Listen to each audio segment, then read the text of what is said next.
Hello बच्चों, स्वागत है आपका आपके अपने YouTube channel chemistry with Teju sir पर। बच्चों, मैंने आपके सामने कुछ न्यूमेरिकल्स लिख रखे हैं जो पुराने कंपटीशन में आए हुए हैं। आज की क्लास पूरी की पूरी आपको यह समझाने के लिए है कि कंपटीशन की तैयारी करने के लिए आपको कहीं अलग से पढ़ने की जरूरत नहीं है।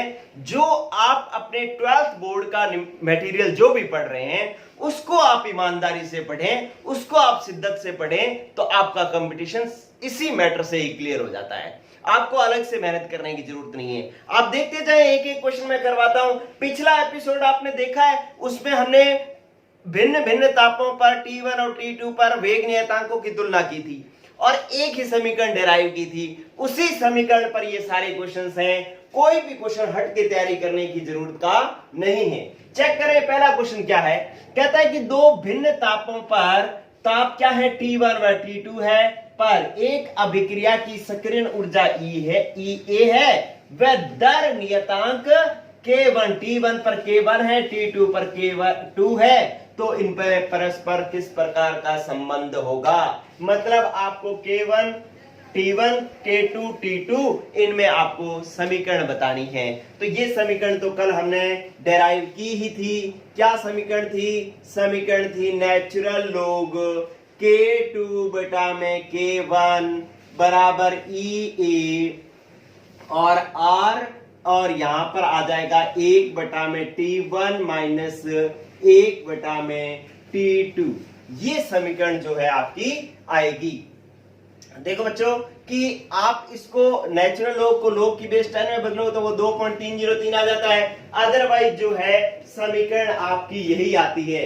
या आप ये समीकरण लिख सकते हैं कि लॉग की बेस 10 K2 बटा में K1, यहां पे था EA बटा में 2.303 R और 1 बटा में T1 माइनस 1 बटा में T2। ये समीकरण हमने कल डेराइव की थी, कहां अलग से याद करने की जरूरत है। कल हमने जो किया था वही तो है ये समीकरण। तो ये आपका क्वेश्चन सॉल्व हो गया कि यहां लोग की बेस 10 लगाओगे तो यहां 2.303 लगाओगे, नेचुरल लोग लगाओगे तो यहां पर 2.303 नहीं लगाओगे। एक और चीज बताता हूं, जब ये न्यूमेरिकल CPMT 2012 में पूछा गया था तो वो इस तरीके से भी किया हुआ था। इसका ऑप्शन एक ये भी था, उसने दे रखा था कि नेचुरल लोग K2 अपॉन में K1 बराबर माइनस EA बटा में R, और ये दे रखा था 1 बटा में T2 माइनस 1 बटा में T1। ये भी समीकरण सही है बच्चों। ये मैथ्स है कि आप T2 को अलग आगे लाओगे, T1 को पीछे लाओगे ना, तो यहां पर माइनस आ जाएगा। T1 को आगे लाओगे, T2 को पीछे लाओगे तो जो है वो क्या रहेगा, यहां पर प्लस रहेगा। तो आपको चाहे ये ऑप्शन दे रखा हो, ये दे रखा हो, सारे ही ऑप्शन इसके सही है। और अलग से हमने कुछ नहीं किया क्योंकि ये समीकरण हमने कल ही डेराइव की है। वेरी इंपॉर्टेंट न्यूमेरिकल, मैंने इसको इस समीकरण को मैंने बताया था। चलिए, पहले क्वेश्चन का आंसर हो गया जो कि CPMT 2012 में आया हुआ था। चले बच्चों, ओके, आप इसको स्क्रीनशॉट लेने की जरूरत नहीं है क्योंकि कल वाले एपिसोड में आपने इसको इस समीकरण को लिख रखा है। चलिए, अब वो कह रहा है कि किस ग्राफ का ढाल सक्रियण ऊर्जा को प्रदर्शित करता है। देखो AIPMT 2015 में आया हुआ क्वेश्चन है, ठीक है। आप इसको बहुत आसानी से कर सकते हैं। आपने किया है ये क्वेश्चन, बस अगर आप इन क्वेश्चंस को एक बार अपनी नजरों से निकाल लोगे तब ये आपको बिल्कुल आसान लगेंगे। लेकिन आपने अगर नजरों से नहीं निकाला, आपने एक बार इन क्वेश्चंस की प्रैक्टिस नहीं की, तो बिल्कुल ये क्वेश्चन हार्ड रहेंगे आपके लिए। चेक करो क्या कह रहा है। अलग अलग ऑप्शन दे रखे होंगे, मैंने ऑप्शन नहीं लिखे हैं, लेकिन ये कह रहा है कि किस ग्राफ का ढाल सक्रियण ऊर्जा को प्रदर्शित करता है। बच्चों, कल आपने ये जो आर्यनियस समीकरण थी उसका जब आपने नेचुरल लॉग लिया था तो आप ऐसे लिखते थे कि नेचुरल लॉग K बराबर natural log A minus EA बटा में RT, ठीक है। आपने कल x और y के बीच में ग्राफ खींचा था, मतलब नेचुरल लॉग K और 1 बटा में T के बीच में ग्राफ खींचा था। तो ग्राफ इस तरीके से आया था कि यूं ये था आपके पास नेचुरल लॉग K और ये था 1 बटा में T, यहां पर 1 बटा में T के बीच में ग्राफ खींचा था। और ये ग्राफ लाइन जो है वो यहां से शुरू होती थी क्योंकि अंतःखंड दे रखा है। ये नेचुरल लोग ए अंतःखंड था। और यहां पर ये क्या था, ये y, ये x और ये ई ए बटा में r क्या हो गया, m। m किसको प्रदर्शित करता है, ढाल को, और ढाल का मान माइनस में है तो ये ढाल का मान माइनस में है, तो रेखा जो सरल रेखा है वो नीचे की तरफ जाएगी, नीचे की तरफ जाएगी तो इसका ढाल बराबर क्या हो जाएगा, माइनस ई ए बटा में r। ठीक है, तो ये आपने कल ग्राफ बनाया था, कहीं अलग से तैयारी नहीं की, बस कल जो पढ़ा था वो आपने ईमानदारी से पढ़ा था, तो आपके पास ये आंसर आ गया बच्चों। वो आपसे पूछ रहा था कि किस प्रकार का ढाल संकीर्ण ऊर्जा को प्रदर्शित करता है, तो ये ढाल संकीर्ण ऊर्जा को प्रदर्शित कर रहा है, ये क्या होती है, संकीर्ण ऊर्जा। अब ऑप्शन में दे रखे थे कि किसके बीच में ग्राफ, तो ग्राफ किसके बीच में था, नेचुरल लॉग के व 1 बटा में टी के मध्य जो ग्राफ है उसका ढाल संकीर्ण ऊर्जा को प्रदर्शित करता है। अब अलग अलग ऑप्शन दे रखे थे, वो आपको कह रहा था ए ऑप्शन मान लो के और टी के बीच में ग्राफ, नेचुरल लॉग के व टी के बीच में ग्राफ, माइनस नेचुरल लॉग के व टी के बीच में ग्राफ, और नेचुरल लॉग के व 1 बटा टी के बीच में ग्राफ। तो ऐसे अलग अलग ऑप्शन दे रखा था, तो अपना आंसर क्या हो जाएगा, नेचुरल लॉग के व 1 बटा टी के बीच में ग्राफ। कहीं भी अलग से तैयारी करने की जरूरत नहीं है। ये लो, आपका दूसरा क्वेश्चन भी हो गया हल। झूठ इसलिए नहीं बोल रहा मैं, क्योंकि आपके सामने प्रूफ लिखा हुआ है कि ये AIPMT 2015 का क्वेश्चन है, कंपटीशन का क्वेश्चन है, बच्चों ने पेपर में दिया है ये क्वेश्चन। ठीक है, अगर उन्होंने अपने 12th को शिद्दत से पढ़ा होता, ईमानदारी से पढ़ा होता, तो ये क्वेश्चन क्लियर था उनका। चलिए तीसरा क्वेश्चन हम करते हैं। आप बस ये समझने की कोशिश करें कि कंपटीशन जो है वो आपका 12th या जो 11th क्लास में पढ़ रहे हैं वो 11th और 12th ईमानदारी से करते हैं, तो उनका वो कंपटीशन क्लियर है। बस चलिए, अब आप देखो तीसरा क्वेश्चन कह रहा है कि किसी शून्य कोटि अभिक्रिया में प्रत्येक 10 डिग्री सेंटीग्रेड ताप वृद्धि से वेग 2 गुना हो जाता है। अगर आप 10 डिग्री सेंटीग्रेड ताप बढ़ाओ ना, तो वेग कितना हो जाता है, 2 गुना हो जाता है। और यदि कहता है कि ताप 10 डिग्री सेंटीग्रेड से बढ़ाकर 100 डिग्री सेंटीग्रेड कर दिया जाता जाए, तो अभिक्रिया वेग कितने गुना हो जाएगा, अभिक्रिया वेग कितने गुना हो जाएगा, ये पूछा है, CPMT 2012 का क्वेश्चन है। और 10 डिग्री सेंटीग्रेड बढ़ाओ तो 10 डिग्री सेंटीग्रेड बढ़ाओ तो वेग कितना हो जाता है, 2 गुना। अब वो कह रहा है 10 से 100 डिग्री सेंटीग्रेड बढ़ा दो तो वेग कितना हो जाएगा। ठीक है, आपको CPMT 2012 का क्वेश्चन है, लेकिन आपको बिल्कुल भी घबराने की जरूरत नहीं है। आप ये तीसरा क्वेश्चन इस तरीके से करें, इधर देखो, ये क्वेश्चन 2 बार आया हुआ है, ये 11 में भी आया हुआ है, 12 में भी आया हुआ है। गौर करना क्या कह रहा है कि आपको वो कह रहा है कि 10 डिग्री से आपको 100 डिग्री सेंटीग्रेड ताप करना है। इधर देखो मैं क्या कर रहा हूं, मैं लिखा 10, फिर पहले 10 बढ़ाया, फिर 10, फिर 10, फिर 10, फिर 10, फिर 10, फिर 10, फिर 10, कितना हो गया, 1 2 3 4 5 6 7 8 9 और 10। ठीक है, तो अब ये कितना ताप हो गया, 100 डिग्री सेंटीग्रेड हो गया, सारा को जोड़ो तो 100 डिग्री सेंटीग्रेड हो गया। अब वो कह रहा है कि 10 डिग्री सेंटीग्रेड मतलब 10 से 10 डिग्री सेंटीग्रेड बढ़ा दो, 10 10 प्लस 10 कितना हो गया, 20, मतलब यहां से 10 डिग्री सेंटीग्रेड बढ़ाया तो 2 गुना हो गया। इससे फिर 10 डिग्री सेंटीग्रेड बढ़ाओगे तो फिर 2 गुना हो जाएगा, फिर 10 डिग्री सेंटीग्रेड बढ़ाओगे 2 गुना हो जाएगा, फिर बढ़ाओगे 2 गुना, फिर बढ़ाओगे 2 गुना, फिर बढ़ाओगे 2 गुना। इसका मतलब जितनी बार इसको बढ़ा रहे हो ये 2 गुना होता जा रहा है। ठीक है, तो कितनी बार ये 2 गुना हो गया, 1 2 3 4 5 6 7 8 9, 9 बार ये 2 गुना होगा है। 9 बार 2 गुने का मतलब है कि 2 की पावर कितनी होगी बच्चों, 9। 2 की पावर कितनी होगी, 9। अब 2 की पावर 9 कितना होता है, ये होता है 512, तो अभिक्रिया वेग हो जाएगा 512 गुना। क्या ये बात आपको समझ में आई? ठीक है, आपने क्या किया कि जो आपके पास, इसको आप इस तरीके से भी कर सकते हो, देखो एक फॉर्मूला भी बना सकते हो। क्या फॉर्मूला बना सकते हो कि वेग बराबर, फॉर्मूला लिख रहा हूं, 2 की पावर T2 माइनस T1 बटा में T1, ये फॉर्मूला आप बना सकते हो इसका। ठीक है, कैसे फॉर्मूला बना कि आपके पास वेग कितने गुना हो जाएगा, तो वेग बराबर आपने रखा 2, अब T2 कितना है, 100 डिग्री सेंटीग्रेड, वो कहता है 100 डिग्री सेंटीग्रेड कर दिया जाए, कहां से, 10 से, तो T1 कितना हो गया, 10, 10 से 100 डिग्री सेंटीग्रेड किया तो T1 10, T2 100, तो T1 फिर 10, तो ये क्या हो जाएगा, 100 माइनस 10 कितना हो गया, 90, 90 माइनस 10, 90 बटा में 10 कितना हो गया, 9, तो ये कितना हो गया, 2 की पावर 9, और 2 की पावर 9 होता है 12, तो 512 गुना बढ़ जाएगा। ठीक है, तो आप चाहे मैंने ये जो आपको सरल तरीका बताया है कि ऐसे भी आप कर सकते हो और फॉर्मूला बनाना है तो आप फॉर्मूला भी बना सकते हो। ठीक है बच्चों, आप एक चीज और देखो, ये क्वेश्चन जब बहुत इंपॉर्टेंट है, इसलिए इंपॉर्टेंट है कि ये कई बार बदल जाता है कि शून्य कोटि अभिक्रिया ना दिया हुआ हो तो भी कोई बात नहीं, यही फॉर्मूला लगाना है आपने। अगर वो ये कह दे, एक बात समझ में आ गई कि अगर अभिक्रिया की कोटि ना दी गई हो, शून्य है, प्रथम है, जीरो, कुछ भी है, ना दी गई हो, तो क्या करेंगे, तो भी आप यही फॉर्मूला काम में लेंगे। ठीक है, फिर आपको कह रहा है कि 10 डिग्री से ताप बढ़ाकर 100 डिग्री सेंटीग्रेड किया गया, तो 10 से बढ़ाकर 100 डिग्री सेंटीग्रेड किया, तो ये फॉर्मूला आ गया। लेकिन अगर वो सीधा ही कह दिया जाए, कह दे कि यहां पर ये, मैं पहले वाला क्वेश्चन अगर समझ में आ गया तो मैं इसमें कांट सेट कर रहा हूं, पहले इसको देख लो अच्छे से, समझ में आ गया। चलिए अब मैं इसमें कांट सेट कर रहा हूं, क्या कर रहा हूं कि मैं ये कहता हूं कि ये ना दिया होता कि ताप बढ़ाकर 100 डिग्री सेंटीग्रेड कर दिया जाए। ठीक है, 100 डिग्री सेंटीग्रेड ताप बढ़ा दिया जाए, आप ऐसे ऐसे बोल दे कि ताप जो है वो 100 डिग्री सेंटीग्रेड बढ़ा दिया जाए, 100 डिग्री सेंटीग्रेड बढ़ा दिया जाए, तब वो वेग पर क्या प्रभाव पड़ेगा। अब बच्चों उसने पहले तो कहा था 10 से 100 डिग्री बढ़ा दिया जाए, शब्दों की हेरफेर है। पहले वो कह रहा था 10 से 100 डिग्री बढ़ा दिया जाए, अब वो सीधा ही कह रहा है 100 डिग्री सेंटीग्रेड ताप बढ़ा दिया जाए। ठीक है, तो 100 डिग्री सेंटीग्रेड सीधा बोल दे, तब जो है आपको ये फॉर्मूला नहीं लगाना, तब सीधा ही लगाना है कि आपके पास कितना है 100।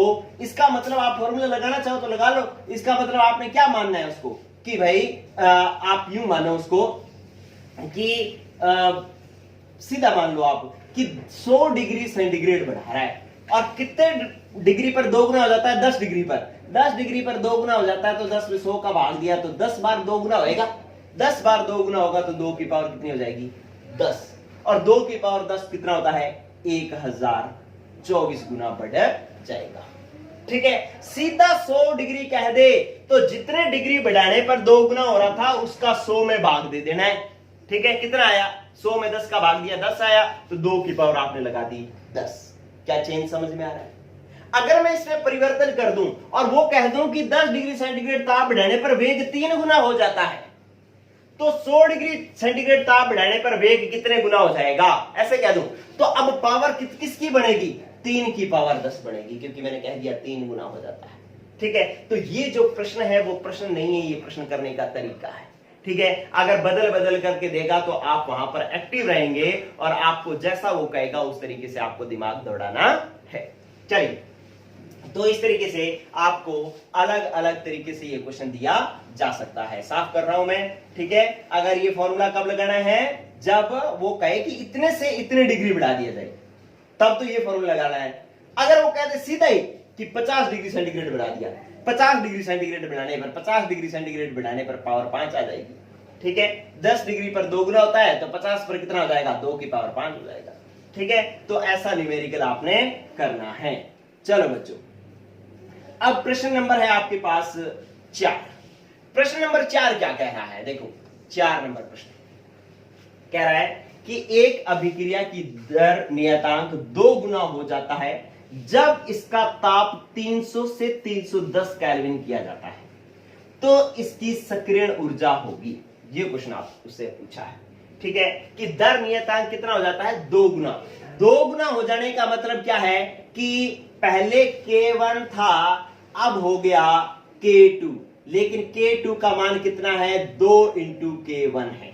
ये बात समझ में आ रही है कि वेग जो है वो कितना, वेग दर नियतांक वो कह रहा है, वेग नियतांक पहले कितना था, मतलब 300 केल्विन पर कितना था K1, और 310 केल्विन पर कितना है K2, और K2 कहता है K1 का 2 गुना हो जाता है, तो इसका मतलब है K2 का मान 2K1 है।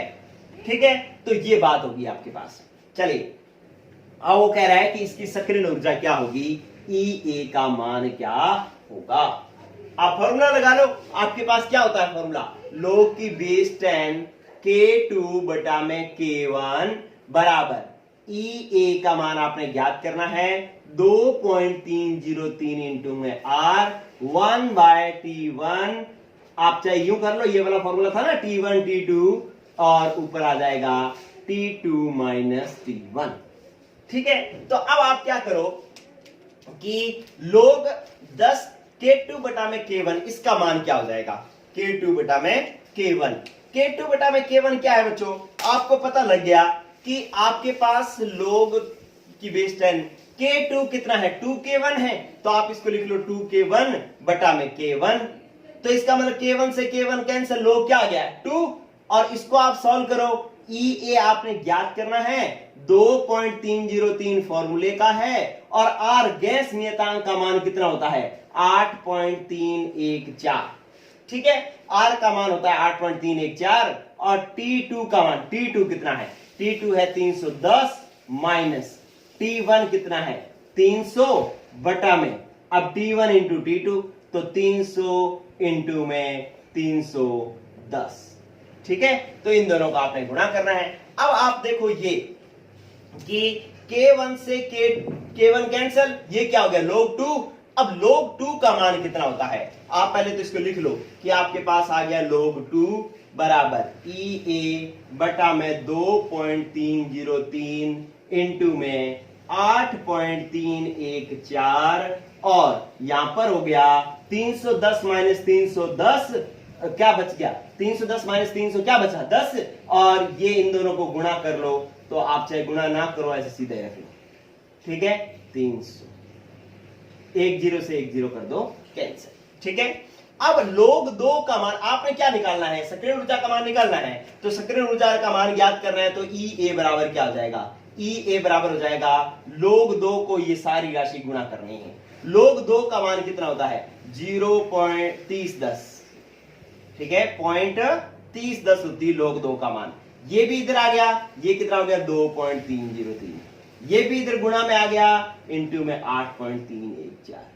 ये भी पूरा इधर गुणा में आ गया, तो 300 इंटू 31। ठीक है, तो ये सक्रिय ऊर्जा का मान आएगा। आप मुझे कमेंट बॉक्स में जो है ये गुणा करके बताएं कि आंसर कितना आएगा। इस तरीके से सक्रिय ऊर्जा का मान ज्ञात करना है। आप देखिए, कुछ अलग नहीं किया है हमने, वो जो कल फॉर्मूला पढ़ा था उसी फॉर्मूले का फॉर्मूला रखा है, और उस फॉर्मूले में ये जो मान दिए हुए थे न्यूमेरिकल में, वो मान रखे हैं, और आंसर आ रहा है हमारा। ठीक है, लास्ट में ये गुणा करना है, ये गुणा करो आप, क्या आएगा।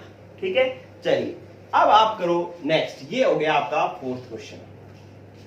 आप ये कमेंट में मेरे को आंसर कर बताना इसका कि क्या आएगा आंसर। क्वेश्चन नंबर 4 आंसर कितना आएगा बताना मुझे। चलिए अब आप देखो क्वेश्चन नंबर 5। स्क्रीनशॉट लेते रहना, जो आपको समझना है, जो आप खुद कर पा रहे हैं उसका स्क्रीनशॉट लेने की जरूरत नहीं। चलिए 5वां क्वेश्चन। ये क्वेश्चन भी समझना बहुत ज्यादा जरूरी है। ये जेई, पहले जो मैंने अभी चौथा क्वेश्चन करवाया वो जेई मेंस 2013 के अंदर आया हुआ है।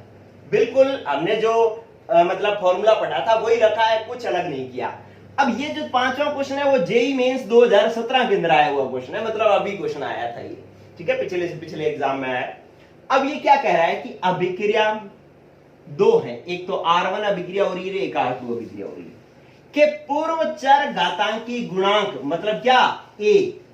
आर्यन सिद्धांत में जो समीकरण में जो A होता है उसी को तो अपने चर घातांकी गुणांक कहते हैं। ठीक है, कि R1 व R2 के पूर्व चर घातांकी गुणांक एक जैसे हैं, मतलब 2 अभिक्रियाएं हैं, दोनों के लिए A का मान क्या है? एक समान है। अब वो कह रहा है कि R1 की सक्रिय ऊर्जा जो है ना वो R2 से 10 किलो जूल पर मोल ज्यादा है।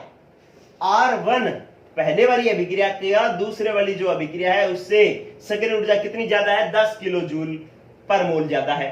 कहता है यदि R1 व R2 के लिए वेग नियतांक क्रमशः K1 व K2 हो तो नेचुरल लॉग K2 बटा में K1 किसके बराबर होगा? जेई मेंस 2017 का क्वेश्चन है। ठीक है, आपसे natural log K1 K2 bye K1 पूछा है, तो आप यूं कर लें। पहले क्या करें, क्योंकि समीकरण 2 है। देखो, एक तो आपने जो पढ़ा है वो अच्छे से पढ़ा है, फिर जो अब जब मैंने कोई आप कई बार क्या करते हैं कि सीधी समीकरण याद कर लेते हैं, लेकिन देखो कंपटीशन आपने किया करना है तो सीधा समीकरण का जो रिजल्ट है वो तो काम का है, लेकिन उसके साथ साथ जो उसकी प्रक्रिया है वो भी बहुत काम की है। ठीक है, तो हमें इस क्वेश्चन में प्रक्रिया लगानी पड़ेगी। क्या करना पड़ेगा कि आपके पास 2 केस हो गए, एक तो R1 के लिए, एक R2 के लिए। तो आपके पास नेचुरल लॉग K1 की समीकरण क्या बनेगी? Natural log A minus EA1 बटा में RT ठीक है, क्योंकि दोनों के ताप जो है, सॉरी यहां पर ताप नहीं लिखा मैंने, ताप जो है दोनों का ही कितना है 300 केल्विन ताप पर, ठीक है 300 केल्विन ताप है इनका। तो ताप दोनों का ही 300 केल्विन है, इसलिए ताप में नहीं बदल रहा, सीधा T लिख रहा हूं। सक्रियण ऊर्जा अलग अलग है, इसलिए मैं E1 और E2 लिखूंगा, और वेग नियतांक भी अलग अलग है, इसलिए मैंने इसको K1 और K2 लिखूंगा। अब मैं यहाँ पर T1 नहीं लिखूंगा, क्योंकि ताप दोनों का ही कितना है 300 केल्विन है, ताप अलग अलग नहीं है। तो इस बात को ध्यान रखना भाई। ये समीकरण नंबर आप कर लो 1। अब समीकरण नंबर 2 क्या हो जाएगा, नेचुरल लॉग K2 बराबर, अब क्या हो जाएगा नेचुरल लॉग A माइनस, अब K2 के लिए सक्रियण ऊर्जा कितनी है EA2, और बटा में R गैस नियतांक तो समान है और T ताप भी समान है, तो सीधा ही T आएगा। ये समीकरण नंबर 2। अब आपने मान किसका ज्ञात करना है, नेचुरल लॉग K2 बटा में K1 का। तो आप क्या करो कि समीकरण 2 में से समीकरण 1 घटा लो, कि समीकरण 2 में से 1 घटाने पर, ठीक है। तो ये मैं ऐसे लिख रहा हूं, हालांकि आपको जरूरत नहीं है ऐसी।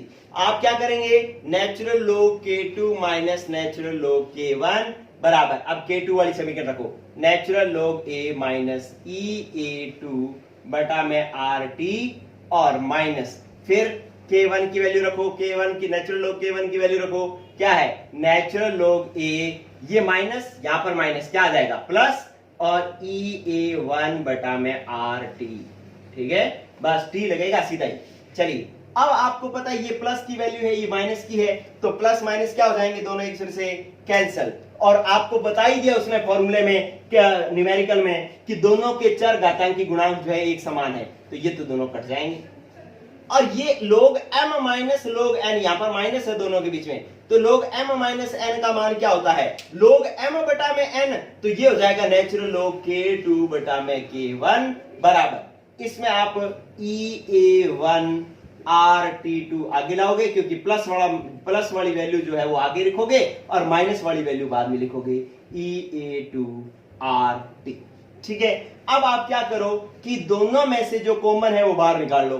कॉमन क्या है, RT दोनों में कॉमन है, तो 1 बटा में RT कॉमन निकाल लिया, ये क्या बच गया EA1, ये क्या बच गया माइनस EA2, ठीक है। तो आप देख पा रहे हैं कि जो आपने कल जो तरीका बनाया था रिएक्शन करने, मतलब समीकरण निकालने का, उसमें ताप अलग अलग होते थे, तो बार ताप मतलब EA कॉमन आ जाता था, यहाँ पर 1 बटा में T1 1 बटा में T2 बच जाता था।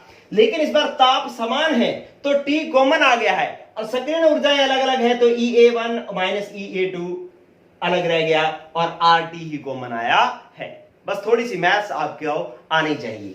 अब आपने क्या करना है कि आपने नेचुरल लॉग K2 बटा में K1 का मान निकालना है, तो बस बहुत आसान है, कर लो क्या कि आपको लिखना है 1 बटा में RT, R का मान 8.314, T का मान कितना दे रखा है 300 केल्विन, ठीक है, वो दे रखा मैंने लिखा है। अब EA1 माइनस EA2 कहता है R1 की सक्रियण ऊर्जा, R1 की सक्रियण ऊर्जा EA1 है, और R2 की सक्रियण ऊर्जा EA2 से 10 किलो जूल पर मोल अधिक है। देखो 10 जूल लेता, 10 जूल पर मोल कहता तो मैं यहां पर 10 मान रखता, क्योंकि इससे ये जो EA1 EA2 से 10 ज्यादा है, तो यहां पर 10 रखता। लेकिन अगर वो कह रहा है 10 किलो जूल, तो जूल को किलो जूल में बदलने के लिए 1000 से गुणा करेंगे तो इंटू आ जाएगा 1000, ठीक है। तो इसका मतलब है ये पूरा कितना बढ़ गया 10,000, ठीक है। EA1 EA2 से 10 किलो जूल पर मोल ज्यादा है, तो ज्यादा है तो आंसर यही आएगा ना, EA1 माइनस EA2, तो 10 इंटू 1000 आएगा, क्योंकि किलो जूल दे रखा है। देखो किलो जूल दे रखा है, जूल दे रखा होता तो सीधा 10 रखता मैं, ठीक है। तो यहां पर मैंने रख दिया, इसको जूल बनाया, तो 10 को 1000 से गुणा कर लिया।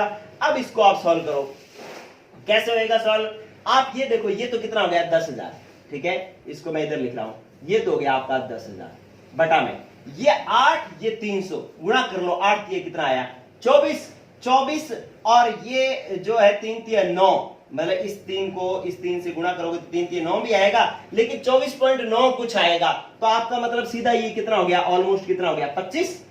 तो आप 2 0 ये भी थी, तो ये आ गया 2500। आप 2500 का भाग दोगे, 2 0 थी ना ये, तो 2500 का भाग दोगे किसके अंदर 10,000 के अंदर, तो ये लगभग कितना आ जाएगा आपके पास 4। तो आंसर क्या आएगा कि नेचुरल लॉग K2 बटा में K1 किसके बराबर है, 4 के बराबर है। ठीक है, तो इस तरीके से आप ये क्वेश्चन बच्चों कर सकते हो। आपने इसके अंदर भी बस जो प्रक्रिया थी, फॉर्मूला डिराइव करने का जो तरीका था, उसका यूज किया और आपके पास आंसर आ गया है।